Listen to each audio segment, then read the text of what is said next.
വിശ്വാസ പ്രമാണം. സർവശക്തനായ പിതാവും ആകാശത്തിന്റെയും ഭൂമിയുടെയും സൃഷ്ടാവുമായ ദൈവത്തിൽ ഞാൻ വിശ്വസിക്കുന്നു. അവിടുത്തെ ഏകപുത്രനും ഞങ്ങളുടെ കർത്താവുമായ ഈശോ മിശിഹായിലും ഞാൻ വിശ്വസിക്കുന്നു. ഈ പുത്രൻ പരിശുദ്ധാത്മാവിനാൽ ഗർഭസ്ഥനായി കന്യകാമറിയത്തിൽ നിന്ന് പിറന്ന് പൊന്തിയോസ് പീലാത്തോസിന്റെ കാലത്ത് പീഡകൾ സഹിച്ച് കുരിശിൽ തറയ്ക്കപ്പെട്ട് മരിച്ച് അടക്കപ്പെട്ട് പാതാളങ്ങളിൽ ഇറങ്ങി മരിച്ചവരുടെ ഇടയിൽ നിന്ന് മൂന്നാം നാൾ ഉയർത്ത് സ്വർഗത്തിലേക്ക് എഴുന്നള്ളി സർവശക്തിയുള്ള പിതാവായ ദൈവത്തിന്റെ വലതുഭാഗത്തിരിക്കുന്നു. അവിടെ നിന്ന് ജീവിക്കുന്നവരെയും മരിച്ചവരെയും വിധിക്കുവാൻ വരുമെന്നും ഞാൻ വിശ്വസിക്കുന്നു. പരിശുദ്ധാത്മാവിലും ഞാൻ വിശ്വസിക്കുന്നു. വിശുദ്ധ കത്തോലിക്കാ സഭയിലും പുണ്യവാന്മാരുടെ ഐക്യത്തിലും പാപങ്ങളുടെ മോചനത്തിലും ശരീരത്തിന്റെ ഉയർപ്പിലും നിത്യമായ ജീവിതത്തിലും ഞാൻ വിശ്വസിക്കുന്നു. ആമേൻ. സ്വർഗ്ഗസ്ഥനായ ഞങ്ങളുടെ പിതാവേ, അങ്ങയുടെ നാമം പൂജിതമാകണമേ. അങ്ങയുടെ രാജ്യം വരണമേ. അങ്ങയുടെ തിരുമനസ് സ്വർഗത്തിലെ പോലെ ഭൂമിയിലും ആകണമേ. അന്നു വേണ്ടുന്ന ആഹാരം ഇന്ന് ഞങ്ങൾക്ക് തരണമേ. ഞങ്ങളോട് തെറ്റ് ചെയ്യുന്നവരോട് ഞങ്ങൾ ക്ഷമിക്കുന്നത് പോലെ ഞങ്ങളുടെ തെറ്റുകൾ ഞങ്ങളോടും ക്ഷമിക്കണമേ. ഞങ്ങളെ പ്രലോഭനത്തിൽ ഉൾപ്പെടുത്തരുതേ, തിന്മയിൽ ഞങ്ങൾ രക്ഷിക്കണമേ. ആമേൻ. നന്മ നിറഞ്ഞ മറിയമേ, സ്വസ്തി. കർത്താവ് അങ്ങയുടെ കൂടെ സ്ത്രീകളിൽ അങ്ങ് അനുഗ്രഹിക്കപ്പെട്ടവളാകുന്നു. അങ്ങയുടെ ഉദരത്തിൻ ഫലമായി ഈശോ അനുഗ്രഹിക്കപ്പെട്ടവനാകുന്നു. പരിശുദ്ധ മറിയമേ, തമ്പുരാന്റെ അമ്മേ, പാപികളായ ഞങ്ങൾക്ക് വേണ്ടി ഇപ്പോഴും ഞങ്ങളുടെ മരണസമയത്തും തമ്പുരാനോട് അപേക്ഷിക്കണമേ. ആമേൻ. കർത്താവിന്റെ ഉന്നതമായ നാമത്തിന് സ്തോത്രം ചെയ്യുന്നു. കർത്താവിന്റെ വിശുദ്ധ പൗരോഹിത്യത്തെ മഹത്വപ്പെടുത്തണമേ. കർത്താവ് സഭയിലുള്ള സാന്നിധ്യം പ്രകടമാക്കണമേ. 39 വർഷം ഞാൻ അർപ്പിച്ച കുർബാനയുടെ യോഗ്യതയാൽ കൃപാസ്ഥാനത്താറെ ജീവനോടെ പ്രത്യക്ഷപ്പെട്ട പരിശുദ്ധ അമ്മയുടെ മാധ്യസ്ഥത്തിലെ ഈ ഡെയിലി ബ്രെഡ് എന്ന വലിയ ശുശ്രൂഷ പങ്കെടുക്കുന്ന എല്ലാ മക്കളെയും അങ്ങേക്ക് സമർപ്പിക്കുന്നു. ഇത് ഷെയർ ചെയ്യുന്നവർ സമർപ്പിക്കുന്നു. ഇത് സ്റ്റാറ്റസ് ഇടുന്നവരെ സമർപ്പിച്ച് പ്രാർത്ഥിക്കുന്നു. അവരെല്ലാം അമ്മയെ, പരിശുദ്ധമ്മയെ പ്രത്യേകം നീ ആശീർവദിക്കണമേ. അവർ സുവിശേഷത്തിൻ്റെ കയ്യാളുകളായി നിന്നുകൊണ്ട് കർത്താവിനെ കൈമാറുന്ന വലിയ സ്വർഗത്തിന് ദൗത്യം ഏറ്റെടുക്കുന്ന എല്ലാ മക്കളെയും നീ ഏറ്റെടുക്കണമേ എന്ന് പ്രാർത്ഥിക്കുന്നു. അവിടെ കണ്ണുനീർ നീ ഏറ്റെടുക്കണമേ. അവരുടെ ഭാരങ്ങൾ നീ ഏറ്റെടുക്കണമേ. അവർ മുഴുവനായി നീ ഏറ്റെടുക്കണമെന്ന് പ്രാർത്ഥിക്കുന്നു. എൻ്റെ കർത്താവിൻ്റെ ഉന്നതമായ നാമത്തിൽ എല്ലാ പ്രേക്ഷിതരെയും അങ്ങയുടെ ദിവസത്തിന് സമർപ്പിക്കുന്നു. എൻ്റെ കർത്താവിൻ്റെ ഉന്നതമായ നാമത്തിന് എല്ലാ സങ്കടക്കാരെയും അങ്ങയുടെ ദിവസത്തിന് സമർപ്പിക്കുന്നു. എൻ്റെ കർത്താവിൻ്റെ ഉന്നതമായ നാമത്തിന് എല്ലാ രോഗികളെയും അങ്ങയുടെ ദിവസത്തിന് സമർപ്പിക്കുന്നു. എൻ്റെ കർത്താവിൻ്റെ ഉന്നതമായ നാമത്തിലെ ജീവിതത്തിൻ്റെ ഭാരങ്ങൾ വഹിക്കുന്ന എല്ലാവരെയും ഈ പ്രഭാതത്തിൽ അങ്ങ് കേൾപ്പിക്കുന്നു. എൻ്റെ കർത്താവേ, നിൻ്റെ ഉന്നതമായ നാമത്തിന് സ്തോത്രം ചെയ്യുന്ന കർത്താവേ. കർത്താവെ, ഹൃദയത്തിൽ പ്രാർത്ഥിക്കാൻ പോലും തോന്നാത്ത മനുഷ്യരുണ്ട്. ഇന്ന് പ്രാർത്ഥിക്കാൻ നല്ലവണ്ണം പ്രാർത്ഥിച്ചുകൊണ്ടിരുന്നവരാണ്, ഇപ്പോൾ അതുപോലെ പ്രാർത്ഥിക്കാൻ പറ്റുന്നില്ല എന്ന് പറയുന്ന മക്കളുണ്ട്. അവരുടെ എല്ലാ സങ്കടങ്ങളും നീ ഏറ്റെടുക്കണം കർത്താവെ. അവർ തളരുമ്പോൾ കർത്താവെ, നീ തന്നെ താങ്ങാകണമെന്ന് പ്രാർത്ഥിക്കുന്നു. അവർക്ക് വേണ്ടി കർത്താവെ വേണ്ട വിധം പ്രാർത്ഥിക്കേണ്ട ആവശ്യത കർത്താവ് എങ്ങനെയെന്ന് അറിയത്തില്ല എന്ന് പറയുമ്പോഴും ആത്മാവ് അവാച്യമായ നെടുവീർപ്പിൽ അവിടെ ഉള്ളിൽ നിന്നുകൊണ്ട് മദ്യം വഹിക്കുന്നു എന്ന് പറയുമ്പോഴും കർത്താവ് പ്രാർത്ഥിക്കുവാൻ തന്നെ തോന്നാത്ത മനുഷ്യരുണ്ട്. ഈശോയെ, അങ്ങനെയുള്ളവർക്ക് കർത്താവെ നീ നിന്റെ പരിശുദ്ധാത്മാവ് അവർക്ക് വേണ്ടി മാധ്യസ്ഥമായിരിക്കണം പ്രാർത്ഥിക്കുന്നു. അമ്മേ, പരിശുദ്ധമ്മേ, പ്രാർത്ഥനയിലും ആധ്യാത്മികം തളർന്ന് വീഴുന്നവരെ, ജീവിതത്തിൻ്റെ പ്രാരാബ്ദങ്ങളും ഭാരങ്ങളും ക്ലേശങ്ങളും രോഗങ്ങളും സാമ്പത്തിക ബുദ്ധിമുട്ടുകളും കാലം മനസ്സിടിഞ്ഞു പോയവർ, നാക്ക് തളർന്നു പോയവർ, പ്രാർത്ഥന തളർന്നു പോയവർ, അവരെല്ലാം താങ്ങി കോരിയെടുക്കണമേ അമ്മേ. അവർക്ക് വേണ്ടി എല്ലാം അമ്മ മധ്യസ്ഥം വഹിക്കണമേ. അങ്ങ് അമ്മയുടെ മക്കൾ തളരുമ്പോൾ അവർക്ക് വേണ്ടി മധ്യസ്ഥം വഹിക്കണമേ.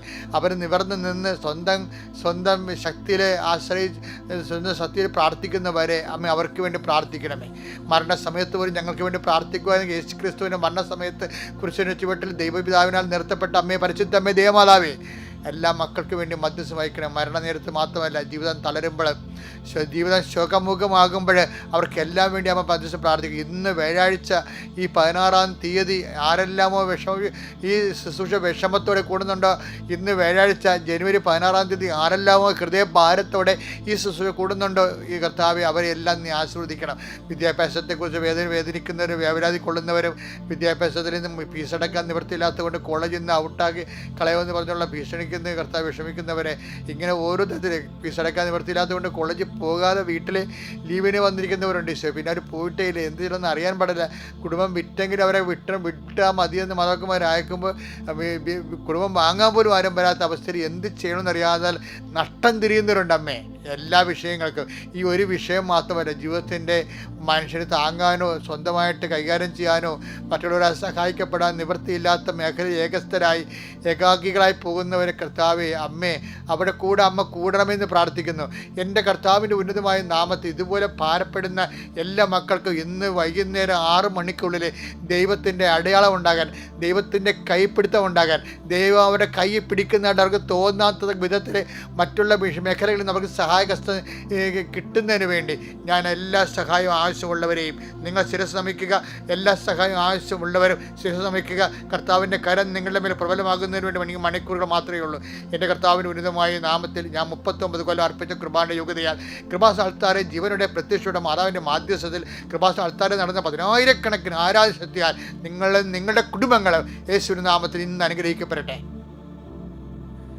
എൻ്റെ പ്രിയപ്പെട്ടത്, നമ്മൾ ഇന്ന് നോക്കുന്ന വചനം എന്ന് പറയുന്നത്, ഷെപ്പളേ ദൈവം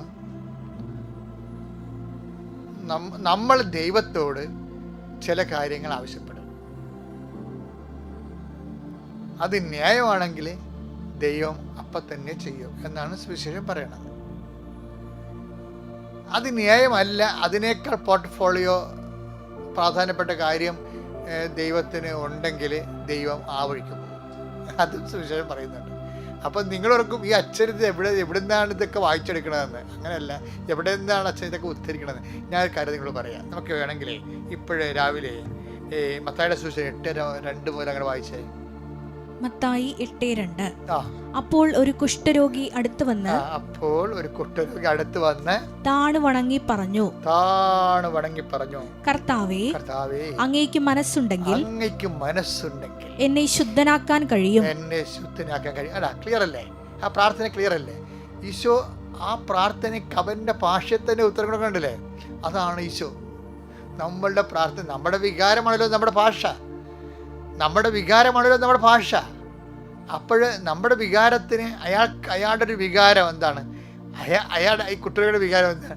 അയാളുടെ ജീവിതത്തിൽ ആർക്കും മനസ്സില്ല. അതാണ് പ്രശ്നം. അയാളുടെ ഭാര്യയ്ക്ക് പോലും മനസ്സില്ല അയാളെ സഹായിക്കാൻ. ഇയാളെ കാണുമ്പോൾ തന്നെ അവർ 4 കാലം വീണ് ഓടും. അയാളുടെ മക്കൾക്ക് മനസ്സില്ല അയാളെ സഹായിക്കാൻ.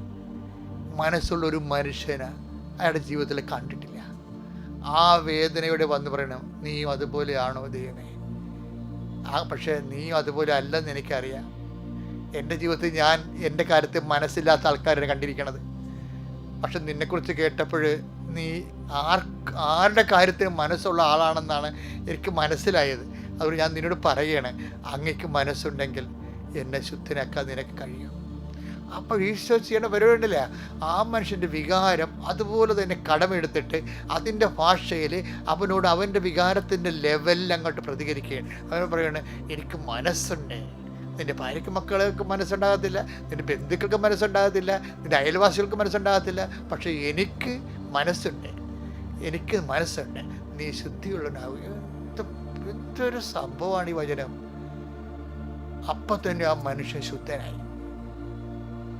അപ്പം കർത്താവ് പറഞ്ഞു, ഈ കാര്യം നീ തൽക്കാലം ആരോടും പറയേണ്ടെന്ന് പറഞ്ഞു.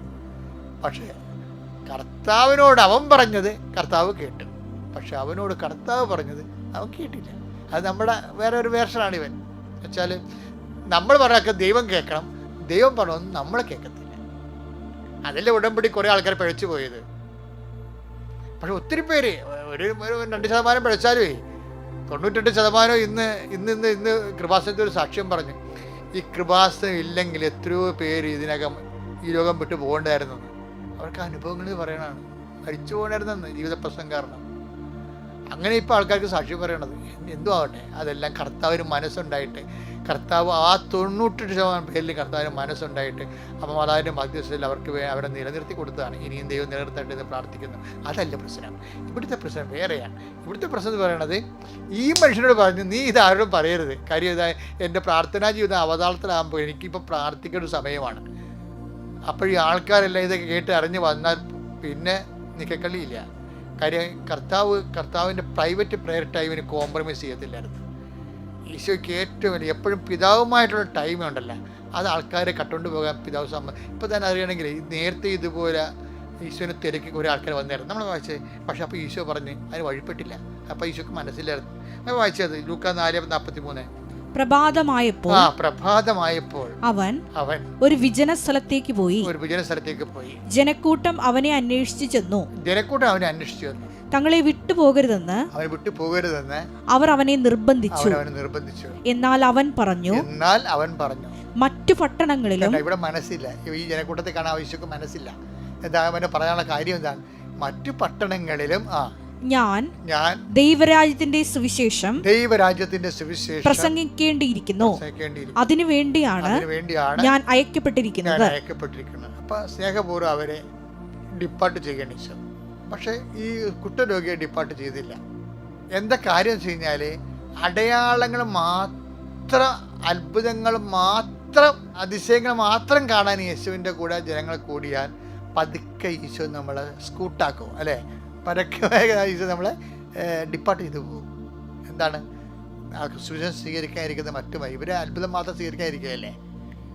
ആ കുഷ്ഠരോഗിയാണെങ്കിലും അയാളോട് പറഞ്ഞു, നീ ഇതാരോടും പറയേണ്ടെന്ന് പറഞ്ഞെങ്കിലും എല്ലാ സ്ഥലത്തും പോയി അയാൾ പറഞ്ഞത് കാരണം ജനങ്ങളെല്ലാം വന്നു. അത് കാരണം ഈശോയ്ക്ക് പരസ്യമായിട്ട് സഞ്ചരിക്കാൻ കഴിയാത്തൊരവസ്ഥ ഉണ്ടായി അവിടെ. കർത്താവിൻ്റെ പ്രാർത്ഥനാ ജീവിതവും ശുശ്രൂഷയും എല്ലാം തളത്തിലായി. അപ്പോൾ അതുകൊണ്ട് എനിക്ക് നിങ്ങളോട് പറയാനുള്ളത്, നമ്മളുടെ ഇപ്പം എന്ത് വിഷയമുണ്ടെങ്കിലും നമ്മൾക്ക് ദൈവമായിട്ടുള്ള ആ ബന്ധത്തിൻ്റെ അടിസ്ഥാനത്തിലുള്ള പ്രാർത്ഥനാ ജീവിതം ഒരിക്കലും ഒത്തുതീർപ്പിന് വിധേയമാക്കരുത്. ഇന്ന് അക്രൈസ്തവർ പോലും 12ഉം 16ഉം ജപമാലയൊക്കെയാണ് ഒരു ദിവസം ചെല്ലണത്. രാത്രി 2 മണിക്ക് ഇരുന്നവരെ വചനം വായിക്കുന്നവരുണ്ടെന്നാണ് അവർ ചിലരൊക്കെ പറയണത്. അപ്പോൾ എനിവേ എന്തുവായിക്കൊള്ളട്ടെ, പക്ഷേ ഇന്ന് അതേസമയം തന്നെ നമ്മൾ ദൈവത്തെക്കാൾ പ്രാധാന്യമായിട്ട് നിങ്ങൾ ഇന്നൊരു തീരുമാനം എടുക്കണം. ഇന്നത്തെ ദിവസം ദൈവത്തെക്കാൾ പ്രാധാന്യമുള്ള ഒരു വിഷയത്തിൽ ഞാൻ ഇടപെടത്തില്ല. എന്ത് വിഷയത്തിലേക്ക് ഞാൻ പോയാലും അവസാനം ഞാൻ ദൈവത്തിലേക്ക് തിരിച്ചു വരും. നന്ദി പറയാൻ വേണ്ടി തിരിച്ചു വരും, അല്ലെങ്കിൽ സമർപ്പിക്കാൻ വേണ്ടി തിരിച്ചു വരും, അല്ലെങ്കിൽ അപേക്ഷിക്കാൻ വേണ്ടി തിരിച്ചു വരും, അല്ലെങ്കിൽ നമ്മുടെ സ്നേഹത്തിൻ്റെ സാന്നിധ്യത്തിൻ്റെ അനുസ്മരണയ്ക്ക് വേണ്ടി തിരിച്ചു വരും.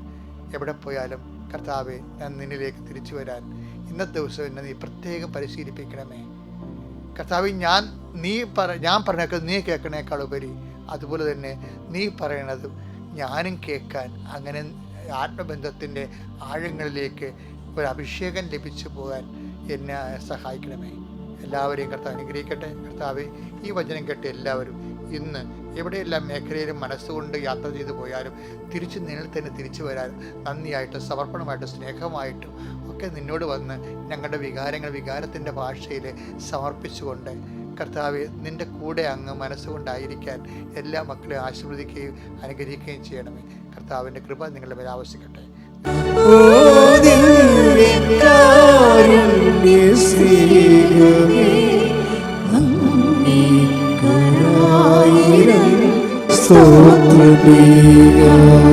പരിശുദ്ധ പരമദിവ്യകാരുണ്യത്തിന് നേരവും ആരാധനയും സ്തുതിയും പുകഴ്ചയും ഉണ്ടായിരിക്കട്ടെ. പരിശുദ്ധ പരമദിവ്യകാരുണ്യത്തിന് നേരവും ആരാധനയും സ്തുതിയും പുകഴ്ചയും ഉണ്ടായിരിക്കട്ടെ. അപ്പോൾ എന്താ പ്രശ്നം വെച്ച് കഴിഞ്ഞാല്, ഈ ആധ്യാത്മികത നേരത്തെ പറഞ്ഞ പോലെ തന്നെ ഈ ചില മനുഷ്യർ ആധ്യാത്മികത സ്വീകരിക്കാൻ ഇത്തിരി താമസിക്കും. അപ്പം അവരോട് നിങ്ങൾ ഓർക്കും, ജോസഫ് അച്ഛൻ എന്താ ഇങ്ങനെ ജഡികമായിട്ട് സംസാരിക്കണമെന്ന് ചോദിക്കും. ചിലങ്ങനെ മനസ്സിൽ വിചാരിക്കുമെന്നുണ്ടാകും, ഇങ്ങനെയാണോ ഇതിൻ്റെ ഉത്തരം? ഇതിങ്ങനെ തന്നെയാണ് എൻ്റെ ഉത്തരം. എന്താ പ്രശ്നം വെച്ച് കഴിഞ്ഞാൽ, മനുഷ്യന്മാർ പലരും ഈ ക്രിസ്തുവിനെ സ്വീകരിക്കുന്നതിൻ്റെ കാര്യത്തിൽ ഡിഗ്രീസ് ഓഫ് വേരിയേഷൻസ് ഒത്തിരി ഉണ്ട്. എല്ലാവരും ഒരേ രീതിയിലല്ല. ഇപ്പം നല്ലവണ്ണം ക്രിസ്തുവിനെ സ്വീകരിച്ചവരാണെങ്കിൽ അവർക്ക് പിന്നെ ഈ പ്രശ്നമില്ലല്ലോ, അവർ വേറെ ജീവിത പങ്കാളിത്തത്തിലേക്ക് പോകത്തില്ലല്ലോ, ഇല്ലേ? നല്ലവണ്ണം ക്രിസ്തുവിനെ സ്വീകരിച്ചവരാണെങ്കിൽ പോകത്തില്ല. ക്രിസ്തുവിനെ സ്വീകരിക്കാത്ത ഭർത്താക്കന്മാരില്ലേ, ഭാര്യമാരില്ലേ? ഉണ്ടല്ലോ. അതിനിപ്പം വചനെടുത്ത് 1 കൊറിന്ത്യൻസ് 2:14 എടുത്ത് ശ്രുതികട ഹല്ലേലൂയ ഹല്ലേലൂയ ഹല്ലേലൂയ ഹല്ലേലൂയ. യേശുവേ നന്ദി, യേശുവേ സ്തുതി, ഹല്ലേലൂയ. യേശുവേ ആരാധന ആരാധന ആരാധന. 1 കൊരിന്തോസ് 2:14 ലൗകിക മനുഷ്യന് അതേ കിടക്കണം. എന്താണ് സംഭവം? ലൗകിക ഒന്ന് പറഞ്ഞേ. ലൗകിക മനുഷ്യന് ദൈവാത്മാവിന്റെ ദാനങ്ങൾ ഭോഷത്വമാകയാൽ വേറെ ചെടിമാരെ തിരക്കി പോണ ആ മനുഷ്യനോട് ഉടമ്പടിയെ കുറിച്ച് പറഞ്ഞ ഏക്കുക. എന്താ? അയാൾ ലൗകിക മനുഷ്യനാണ്. അയാൾ ചിലപ്പോൾ കത്തോലിക്കനാകാം, പക്ഷേ അയാൾ ലൗകിക മനുഷ്യനാണ്. കാര്യം എന്താണ്? യഥാർത്ഥ ക്രിസ്ത്യാനി ജീവിത പങ്കാളിയെ വഞ്ചിക്കത്തില്ല. ഉറപ്പല്ലേ? പിന്നെ പക്ഷെ അവൻ ക്രിസ്തുവിനെ സ്വീകരിക്കാൻ ആകണം. ക്രിസ്തുവിനെ സ്വീകരിച്ച ആളാ. അതുകൊണ്ടാണ് പറയുന്നത്. എന്ത് വായിച്ച് ലൗകിക മനുഷ്യന് ദൈവാത്മാവിന്റെ 1 കൊരിന്ത്യർ 14 ഏറ്റു പറഞ്ഞ് ലൗകിക മനുഷ്യന് ദൈവാത്മാവിന്റെ ദാനങ്ങൾ ഭോഷത്വമാകയാൽ അവൻ അത് സ്വീകരിക്കുന്നില്ല. ഈ ദാനങ്ങൾ ആത്മീയമായി വിവേചിക്കപ്പെടേണ്ടവയാകയാൽ അവ ഗ്രഹിക്കാനും അവന് സാധിക്കുന്നില്ല. അപ്പൊ ഈ സീറോ ആയിട്ടുള്ള വിശ്വാസത്തെ ഉള്ള ആൾക്കാരെ ഉടമ്പടിയിലൂടെ പതുക്കെ കാര്യം ഇന്ന് സീറോ ഫെയ്ത്തിലിരിക്കുന്ന ആൾക്കാരെ പെട്ടെന്ന് ഉടമ്പടിയിൽ ഇപ്പം നമുക്കറിയാമല്ലോ, ഇപ്പം 8ാം ക്ലാസ് വെച്ച് 6ാം ക്ലാസ് വെച്ച് പഠനം നിർത്തിയെന്ന് വിചാരിച്ചോ ഇല്ലേ? അവർക്ക് 10ാം ക്ലാസ് അവരുടെ വയസ്സ് കഴിഞ്ഞിട്ടുണ്ടെങ്കിൽ 10-32 വയസ്സായിട്ടുണ്ടെങ്കിൽ ഗവൺമെൻറ് അവർക്കൊരു പ്രൊവിഷൻ കൊടുക്കും. എന്താണ്? 10ാം ക്ലാസ് നിങ്ങൾക്ക് എഴുതാവുന്ന. ഇപ്പോൾ ഉണ്ടായിരുന്നല്ലേ? അങ്ങനെ ഉണ്ടെടുത്ത് നിയമം അല്ലേ? ഇതുപോലെ തന്നെയാണ് BAയും MAയും ഒക്കെ. അവർ +2 പണ്ട് പാസ്സായതാണ്. പിന്നെ കുറേ കാലത്ത് ഗ്യാപ്പ് വന്നുപോയി. ഇപ്പോൾ വയസ്സ് കയറുകയാണെങ്കിൽ ഗവൺമെൻറ് അവർക്ക് MA എഴുതാനുള്ള അനുവാദം കൊടുക്കും. ഉടമ്പടി ഇതാണ് സംഭവം. ഉടമ്പടി ചെയ്യണത് ഇതാണ്. എന്താ കാര്യം? നിങ്ങൾക്ക് ഫെയ്ത്തിനൊപ്പം ക്രൊണോളജിക്കൽ ഇയർ, നിങ്ങളുടെ വയസ്സിനൊപ്പം നിങ്ങളുടെ ഫെയ്ത്ത് ഇയർ വളരുന്നില്ലെന്ന് വിചാരിച്ചോ? നിങ്ങളുടെ വയസ്സിനൊപ്പം ഇപ്പം നിങ്ങൾക്ക് 40 വയസ്സുണ്ട്. പക്ഷെ 40 വയസ്സുണ്ടെങ്കിലും പണ്ടത്തെ കർത്താവിൻ്റെ മാലാഖ്യം കലാപരിപാടിയൊക്കെ കയ്യിലുള്ളു. മനസ്സിലായില്ലേ? എന്ന് വെച്ചാൽ 8 വയസ്സിൻ്റെ ആധ്യാത്മിക വളർച്ചയേ ഉള്ളൂ. വയസ്സ് 40-40 നിങ്ങളുടെ ക്രൊണോളജിക്കൽ ഇയർ എന്ന് വെച്ച് കഴിഞ്ഞാൽ ജഡിക വളർച്ച, ജഡിക വയസ്സ് ആധ്യാത്മിക വയസ്സിൻ്റെ ചിലപ്പോൾ 5 ഇരട്ടിയാകാം. 8 40. 8 വയസ്സിൽ നിങ്ങൾക്ക് ഉണ്ടായിരുന്ന 8 വയസ്സെന്ന് പറയുമ്പോൾ 3ാം ക്ലാസ്സിൽ പഠിക്കുന്നു. ആ 3ാം ക്ലാസ്സിൽ പഠിക്കുമ്പോഴാണ് നമ്മൾ കർത്താവിൻ്റെ മാലാഖി കാര്യങ്ങളൊക്കെ പഠിക്കണം, വേദപുസ്തകം പഠിക്കണത്. പിന്നെ ആ മേഖലയിൽ പഠനങ്ങളൊന്നുമില്ല. വയസ്സിപ്പോൾ 40 ആയി. ഇപ്പോൾ എന്താ പറ്റിയിരിക്കണത്? ജഡിക വയസ്സ് വളർന്ന് വിശ്വാസ വളർച്ച 8ാം ക്ലാസ് വരെയേ ഉള്ളൂ. മനസ്സിലായ? ഇനി നമ്മൾ 40 വയസ്സിൻ്റെ പരീക്ഷ ഒപ്പം എഴുതണ ഒറ്റ ഉടമ്പടിയിലാണ് നമ്മൾ സംഭവിക്കണത്. ഇത് ഒറ്റ ഉടമ്പടിയിൽ അവൻ പറയണ പോലെ വചനം ജീവിച്ച് കഴിയുമ്പോൾ എന്നാ പറ്റും? 2 ദിവസത്തിനുള്ളിൽ തന്നെ ഇവന് വിശ്വാസ വളർച്ച 40 വയസ്സ് വരെ എത്തും. ശ്രുതികട hallelujah. Hallelujah hallelujah hallelujah hallelujah. യേശുവേ ആരാധന. Hallelujah hallelujah hallelujah. യേശുവേ ഞങ്ങളുടെ ക്രോണോളജിയിൽ തന്നെ വളരുവാൻ, ലേക്കാൽ കൂടുതൽ വളരുവാൻ ആരാധനയോടെ ഞങ്ങൾ അഭിഷേകം. അതായത് ഈ ഉടമ്പടിയുടെ ഏറ്റവും വലിയ ശക്തി എന്ന് പറയുന്നത് ഇത് എത്ര ആധ്യാത്മികമായിട്ട് തോറ്റ് തുന്നമ്പാടി കിടക്കുന്നവനെയും അത് വൃത്തിമേനയായിട്ട് ഉടമ്പടിയിലേക്ക് അവന് അത് പ്രയോഗത്തിൽ കൊണ്ടുവരുമ്പോൾ പെട്ടെന്ന് ഇവൻ്റെ ഫെയ്ത്ത് ഇയർ അവൻ്റെ വയസ്സിനേക്കാൾ കൂടുതലാകും. നമുക്കറിയാമല്ലോ, എപ്പോഴും ഇപ്പം നമ്മളൊരു ലെൻസ് ഒരു തീപ്പെട്ടിക്കൊള്ളി എടുത്ത് വെച്ചു. അപ്പോൾ നമ്മൾ എന്നിട്ട് ലെൻസ് എടുത്തിട്ട് സൂര്യന് നേരെ പിടിച്ചു. അപ്പോൾ ലെൻസ് പിടിക്കുമ്പോൾ തന്നെ തീപ്പെട്ടിക്കൊള്ളി കത്തത്തില്ല അല്ലേ? ആ ലെൻസിൻ്റെ സൂര്യപ്രകാശം ഫോക്കസ് ചെയ്തിട്ട് ആ മരുന്നിലേക്ക് ഒരു കുറച്ച് നേരം അങ്ങനെ ഫോക്കസ് ചെയ്യുമ്പോൾ തീപ്പെട്ടിക്കൊള്ളിയുടെ മരുന്ന് വശം പുകഞ്ഞ് കത്തും. അതുപോലെ ഉടമ്പടി കൃത്യതയിലേക്ക് അവൻ പറയണ പോലെ ചെയ്യുമ്പോൾ ആ ചെയ്യാൻ പറ്റിയ ദൈവസ്നേഹം ഉണ്ടാകണം, ആ ചെയ്യാൻ പറ്റിയ ദൈവവിശ്വാസം ഉണ്ടാകണം, ആ ചെയ്യാൻ പറ്റിയ ദൈവപ്രത്യാശ ഉണ്ടാകണം. ഇതിന് അറിവിൻ്റെ പ്രത്യാശയുണ്ട്, അഭിഷേക പ്രത്യാശയുണ്ട്. അതാണ് വിഷയം. ഒരു വിഷയം നമ്മൾ അറിവിൽ ചെയ്യുമ്പോൾ അറിവിൻ്റെ പ്രത്യാശ ഉണ്ടാകത്തുള്ളൂ. ഒരു വിഷയം നമ്മൾ അനുഭവത്തിൽ ചെയ്യുമ്പോൾ അഭിഷേക പ്രത്യാശ ഉണ്ടാകും. അപ്പോൾ നിങ്ങൾ പറയാം, അച്ഛാ മനസ്സിലാകണില്ലെന്ന് പറയും. അത് മനസ്സിലാക്കി തരാം. അതെന്താ അപ്പോൾ സംഭവം വെച്ച് കഴിഞ്ഞാൽ, നമ്മൾ ദൈവസ്നേഹത്തോടെയാണ് നിങ്ങൾ അവൻ പറയണ പോലെ ചെയ്യണമെന്നുണ്ടെങ്കിൽ അത് പെട്ടെന്ന് നമുക്ക് ദൈവത്തെ അനുഭവിക്കാൻ പറ്റും. ദൈവസ്നേഹത്തോടെയാണ് നമ്മൾ ഓരോ വിഷയവും. ഇപ്പോൾ ഈ അദ്ദേഹത്തിൻ്റെ പ്രൊഫസർ ടോയ് തോമസ്, വൈഫിൻ്റെ അസുഖം അറിയാമല്ലോ. വൈഫിൻ്റെ ചെറിയ അസുഖമൊന്നുമല്ല. ആ വൈഫിൻ്റെ ആദ്യം ലിംഫോമ എന്ന് പറയുന്ന മുഴയുന്ന ക്യാൻസർ ആണെന്നാണ് ആദ്യം ഡിക്റ്റേറ്റ് ചെയ്തത്. പക്ഷേ അതിൻ്റെ സ്കാനിങ് റിപ്പോർട്ട് വന്നപ്പോൾ എന്താ സംഭവിച്ചിരിക്കണമെന്ന് അറിയാം. അത് ആ രോഗം അഡിനോ കസിനോവ എന്ന് പറഞ്ഞ അതായത് ക്യാൻസറിൻ്റെ 5ാം സ്റ്റേജായി. 5ാം സ്റ്റേജായെന്ന് വെച്ചാൽ പിന്നെ ഇനി അതിന് മരുന്നില്ല, അതിന് റേഡിയേഷൻ ഇല്ല, കീമോ ഇല്ല, ഓപ്പറേഷൻ ഇല്ല, ഒന്നുമില്ല. ആകപ്പാടെ ഉള്ളതെന്ന് വെച്ച് കഴിഞ്ഞാൽ മരണം വരെയുള്ള പാലിയേറ്റീവ് കെയർ മാത്രമേ ഉള്ളൂ. ഈ പ്രൊഫസറിൻ്റെ വൈഫിൻ്റെ അവസ്ഥയാണ് പെട്ടെന്ന് പാലിയേറ്റീവ് കെയറിൽ മാത്രമായിപ്പോയി. കാര്യം ആ രോഗത്തിന് മരുന്നില്ല, കീമോ ഇല്ല, റേഡിയേഷൻ നടക്കത്തില്ല, ഓപ്പറേഷൻ ഇല്ല. അപ്പോൾ ഇതെല്ലാം ഈ ഒരു സിറ്റുവേഷനിലാണ് വൈഫും പ്രൊഫസർ ടോയ് തോമസും കൂടി ഉടമ്പടി എടുക്കുന്നത്. അതായത് ഒരു ക്യാൻസറിന് അതിന് ആ 5th സ്റ്റേജിലാണ് വന്നിരിക്കുന്നത്. അതിന് ഓപ്പറേഷൻ ഇല്ല, കീമോ നടക്കാൻ പറ്റത്തില്ല, പിന്നെ ഓപ്പറേഷനും ഇല്ല, റേഡിയേഷനും ഇല്ല. അപ്പം പിന്നെ എന്താ ഉള്ളത്? മരണത്തിനായി കാത്തിരിക്കുക, ഒരുങ്ങുക മാത്രമേ ഉള്ളൂ ആ വിഷയം. അപ്പോൾ ആ ഒരു സിറ്റുവേഷനിൽ ഈ പ്രൊഫസർ എന്താ ചെയ്യണത്? പ്രൊഫസർ പറയണത്, ഞാൻ ഈ പത്രം ഓരോ വീട്ടിലും കൊണ്ടുപോയിട്ട് കർത്താവിനെക്കുറിച്ചും ഞങ്ങളുടെ അനുഭവത്തെക്കുറിച്ചും അവരോട് സംസാരിക്കുമെന്നാണ്. ഇത് ആദ്യം തുടങ്ങിയ പരിപാടിയാണ്, വെറുതെ കൊണ്ടേ കൊടുക്കുകയല്ല. ഈ അറിവിൻ്റെ പ്രത്യാശയും അഭിഷേകത്തിൻ്റെ പ്രത്യാശയും തമ്മിൽ വ്യത്യാസമുണ്ട്. കാര്യം എന്നിട്ട് ഇവർ പറയുന്നത്, അതായത് ഇതിൽ നിന്ന് രക്ഷപ്പെടാൻ കഴിയുമെന്ന് വൈഫിന് പ്രത്യാശ ലഭിച്ചു. ഇവർക്ക് രണ്ടുപേർക്കും പ്രത്യാശ ലഭിക്കുന്നുണ്ട്. നമ്മളെപ്പോഴും പ്രത്യാശ എന്ന് പറയുമ്പോൾ ഉടനെ നമ്മൾ ഉദ്ദേശിക്കുന്നത് ഒരു അറിവിൻ്റെ പ്രത്യാശയുണ്ട്, അഭിഷേകത്തിൻ്റെ പ്രത്യാശയുണ്ട്. അറിവിൻ്റെ പ്രത്യാശ ഉണ്ടെങ്കിലും നമ്മുടെ ഉള്ളിൽ ഒരു നിരാശ ഉണ്ടാകും. മനസ്സിലായില്ലേ? അറിവ് മൂലം ഉണ്ടാകുന്ന പ്രത്യാശയും ഒരു ആത്മീയ പ്രത്യാശ അല്ലത്. അതൊരു സെക്യുലറായിട്ടുള്ള ഹോപ്പാണ്, അറിവിൽ നിന്ന് നമുക്കുണ്ടാകുന്ന ഹോപ്പാണ്. പക്ഷേ യഥാർത്ഥ ഹോപ്പ് അനോയിൻറ്റഡ് ഹോപ്പ് എന്ന് പറയും. എന്താണ്? റോമ 5:5 എടുത്ത്. പ്രത്യാശ നമ്മെ നിരാശരാക്കുന്നില്ല, കാരണം നമുക്ക് നൽകപ്പെട്ടിരിക്കുന്ന പരിശുദ്ധാത്മാവിലൂടെ ദൈവത്തിൻ്റെ സ്നേഹം നമ്മുടെ ഹൃദയങ്ങളിലേക്ക് ചൊരിയപ്പെട്ടിരിക്കുന്നു. അതാണ് പ്രശ്നം. ഇത് അറിവിൻ്റെ പ്രത്യാശ അല്ല. ഇത് വെച്ചുകൊണ്ട് പ്രത്യാശ എന്ന് പറഞ്ഞുകൊണ്ട് വാപിടിച്ചിട്ട് കാര്യമില്ല. ഇതെന്ന് പറയുന്നത് പരിശുദ്ധാത്മാവിനാൽ നിറയുമ്പോൾ നമ്മൾ പ്രവർത്തിക്കുന്ന പരിശുദ്ധാത്മാവിനാൽ പറഞ്ഞേ നമ്മിൽ പ്രവർത്തിക്കുന്ന പരിശുദ്ധാത്മാവിനാൽ ദൈവത്തിന്റെ സ്നേഹമെന്തെന്ന് നമ്മൾ അറിയുന്നു. ഇതാണ് ഞാൻ നിങ്ങളോട് പറഞ്ഞത്. അതായത് സാധാരണ കേവലമായ അറിവിലൂടെ ഒരു പ്രത്യാശ ഉണ്ടാകും, അത് ബുദ്ധിപരമായ ഒരു പ്രത്യാശയാണ്. പക്ഷേ ദൈവദാനമായ പ്രത്യാശ എന്ന് പറയുന്ന പുള്ളി അതിൽ പരിശുദ്ധാത്മാവിൻ്റെ കണ്ടന്റ് വൈസ് റിച്ചായിരിക്കും. അതുകൊണ്ടാണ് നമുക്ക് നിരാശ തോന്നാത്തത്. പല പ്രത്യാശ, ഇപ്പോൾ ഒരു കല്യാണം വിട്ടുപോയി, കല്യാണം വിട്ടുപോകുമ്പോൾ അമ്മ പറയും സാരമില്ല, അവൻ പോയാൽ വേറെ തന്നെ അതിനേക്കാളും നല്ല ദൈവം തരും. ആ ശരിയാണ് മമ്മി എന്ന് പറയും. അതെന്താണ്? എന്നാലും നല്ലതായിരുന്നു, അവന് PR ഉണ്ടായിരുന്നു. മനസ്സിലായില്ലേ?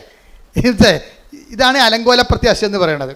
ഇപ്പോൾ ഒരു കല്യാണം സെറ്റായി, പക്ഷെ അത് വിട്ടുപോയപ്പോൾ ഇവക്ക് ഇത്രയും നാൾ അവർ ബോണൊക്കെ വിളിച്ചായിരുന്നു, ഭയങ്കര വർത്തമാനമൊക്കെ ആയിരുന്നു, ഇപ്പം കെട്ടിയതുപോലെയാണ് അവർ പോയത്. പക്ഷെ സംഗതി പൊളിഞ്ഞു പോയപ്പോൾ പിന്നെ ഇവക്ക് ഭക്ഷണവും വേണ്ട, ഉറക്കവും ഇല്ല, അവൾക്ക് ഭ്രാന്തിയെപ്പോലെ അവിടെ ഇരിക്കുകയാണ്. അപ്പം മമ്മി വന്ന് അവളോട് പറയണേ, എടി ഇതിപ്പോൾ അവൻ പോട്ടെ, അവന് വേറെ വല്ല കേസൊക്കെ ഉണ്ടാകും, ദൈവം അത് നമ്മുടെ കണ്ണിൽ കൊള്ളാനുള്ള പുരുകത്തിലാക്കി തന്നതാണെന്നൊക്കെ പറഞ്ഞ് മമ്മിയുടെ കാറ്റഗസ് അടിച്ച് അവളെ ഏൽപ്പിച്ച് ഇതിനേക്കാൾ നല്ലത് നമുക്ക് വരും, അതല്ലേ ദൈവം ഇത് മാറ്റിയതെന്നൊക്കെ. ഇതൊക്കെ മാനുഷികമായിട്ട് പറഞ്ഞ് പറ്റിക്കാവുന്നല്ല, അവൻ്റെ കഥയൊന്നുമില്ല. അത് തൽക്കാലത്തേക്കുള്ള സുഖം കൊടുക്കുന്നേ ഉള്ളൂ. ഇതിന് അറിവിൻ്റെ പ്രത്യാശ എന്ന് പറയും. അപ്പോൾ ഇവൾ പറയും, ആ ശരി മമ്മി, ഇനി ഞാൻ വിഷമിക്കത്തില്ല, ഞാൻ ഭക്ഷണം കഴിച്ചോളാം എന്ന് പറഞ്ഞാലും അവൾ ഭക്ഷണം കഴിക്കും. പക്ഷേ എന്ത് പറ്റും? പക്ഷേ എന്ത് പറ്റും? നിരാശ അവളുടെ ഉള്ളിൽ. ഇപ്പോൾ നല്ലതായിരുന്നത്, അതിന് നല്ല അതിന് PR കിട്ടുമായിരുന്നു, ഇനി വലിയ കുഴപ്പമൊന്നുമില്ല, ഇനി ഏത് കാലമാടനാണോ വരാൻ പോണത് എന്നൊക്കെ ഓർത്തിട്ട് അവൾക്ക് ഭയങ്കര സംഘർഷം ഉണ്ടാകും.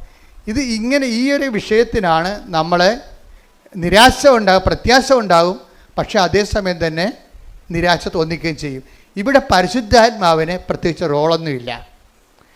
അപ്പുറത്തെ കാര്യം എന്താണ്? ഇപ്പോൾ ഇവർ ഈ മമ്മി പറഞ്ഞിട്ടുണ്ടായിരിക്കുന്ന പ്രത്യാശ മാനുഷികമായ അറിവിൻ്റെ പ്രത്യാശയാണ്. പക്ഷെ നമുക്ക് വേണ്ടത് എന്താണ്? അഭിഷേകത്തിൻ്റെ പ്രത്യാശയാണ്. അഭിഷേകത്തിൻ്റെ പ്രത്യാശ എങ്ങനെയാണ് വരണത്? ദൈവസ്നേഹത്തിൽ നിന്നാണ് ഉണ്ടാകണത്. നിങ്ങൾ പത്രം കൊടുത്തു എന്നും പറഞ്ഞുകൊണ്ട് നിങ്ങൾക്ക് ദൈവാനുഗ്രഹം കിട്ടണമെന്ന് നിർബന്ധമില്ല. കൊടുക്കണത് എന്താണ്? ദൈവസ്നേഹത്തോടെ കൊടുക്കണം. പറഞ്ഞ മനസ്സിലായില്ലേ?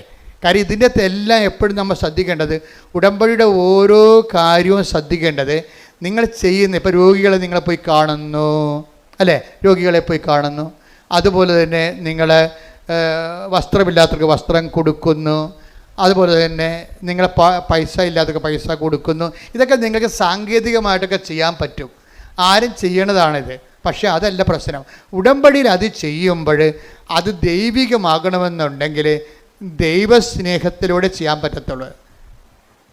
ഈ ദൈവസ്നേഹത്തോടെ ചെയ്യുമ്പോഴാണ് ദൈവികമായ ഇപ്പം നമ്മൾ ഫെയ്ത്ത് ഹോപ്പ് ആൻഡ് ചാരിറ്റിക്ക് ദൈവിക പുണ്യങ്ങളെന്നാണ് പറയണത്. അപ്പോൾ അതിനെ ദൈവിക പുണ്യം എന്ന് പറയാൻ കാര്യം എന്താണ്? ഈ സംഭവം തന്നെ ഓപ്പൺ മാർക്കറ്റിൽ കിട്ടും പുണ്യങ്ങൾ. നമ്മളതിനെ പുണ്യങ്ങളെന്നല്ലേ വിളിക്കുന്നത്. പ്രത്യാശയൊക്കെ മനുഷ്യന്മാർക്കുണ്ടല്ലോ. അത് കെട്ടിയെടുത്ത് ക്രിസ്ത്യാനി ആയിട്ടില്ലെങ്കിലും പ്രത്യാശ ആൾക്കാർക്കുണ്ടല്ലേ, മാനുഷികമായ പ്രത്യാശ ഉണ്ട്. എന്തുകൊണ്ടാണ് ഇതിനെ ദൈവിക പുണ്യങ്ങളെന്ന് വിളിക്കാൻ കാര്യം എന്താണ്? ദൈവദത്തമായ പുണ്യങ്ങളാണ്. അതായത് പരിശുദ്ധാത്മാവിന് ദാനമായിട്ട് ലഭിക്കുന്നത് കൊണ്ടാണ്. അതുകൊണ്ടാണ് പൗലോസ് 5:5 പറയുന്നത്, പ്രത്യാശ നമ്മളെ നിരാശരാക്കുന്നില്ല. പറഞ്ഞേ, പ്രത്യാശ നമ്മെ നിരാശരാക്കുന്നില്ല. നമ്മൾ ചിന്തിയിരിക്കുന്ന പരിശുദ്ധാത്മാവിനാൽ, നമ്മിൽ ചിന്തിയിരിക്കുന്ന പരിശുദ്ധാത്മാവിനാൽ ദൈവത്തിന്റെ സ്നേഹമെന്തെന്ന് നമ്മൾ അറിയുന്നു. അപ്പൊ പ്രത്യാശ നമ്മൾ അനുഭവിക്കുമ്പോഴും അടിസ്ഥാനപരമായിട്ട് നമ്മൾ അനുഭവിക്കുന്നത് എന്താണ്? ദൈവത്തിന്റെ സ്നേഹമാണ്. ഈ പ്രൊഫസർ ടോയ് തോമസിൻ്റെ വൈഫ്, അവർക്ക് അവർ പാലിയേറ്റീവ് കീമോയാണ് എടുത്തത്. വെച്ച് കഴിഞ്ഞാൽ അത് നല്ല മോർഫിനൊക്കെ അടിച്ചുള്ള ഒരു കീമോയാണ് ആ സംഭവം. അപ്പം അച്ഛൻ ഒരു മരവിപ്പ് തോന്നുന്നു, അത്രേ ഉള്ളൂ. രോഗം സുഖമാക്കുകയില്ല. രോഗത്തിൻ്റെ മരുന്നൊന്നും ഇല്ല, ആ രോഗത്തിന് മരുന്നില്ല, ഓപ്പറേഷൻ ഇല്ലെന്ന് പറഞ്ഞില്ല, റേഡിയേഷൻ ഇല്ല, കീമോയും ഇല്ല. പക്ഷേ ഇത് കഴിയുമ്പോൾ ഇവർക്ക് നല്ല പ്രത്യാശ കിട്ടും. ഇവർ പറയുന്ന വാക്കതാണ്, ഇങ്ങനെയൊക്കെ ഇത്രയും വലിയ ചികിത്സയാണെങ്കിലും എനിക്ക് നല്ല പ്രത്യാശ ഉണ്ടെന്ന്.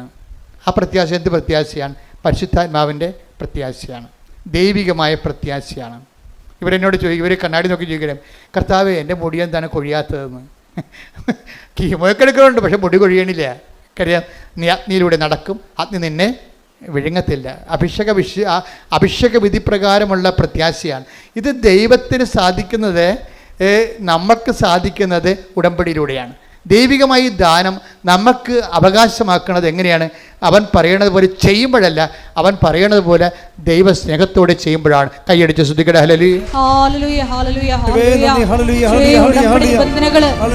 പ്രത്യാശയോടെ ദൈവസ്നേഹത്തോടെ ചെയ്യുവാൻ ഈ ആരാധനയിലൂടെ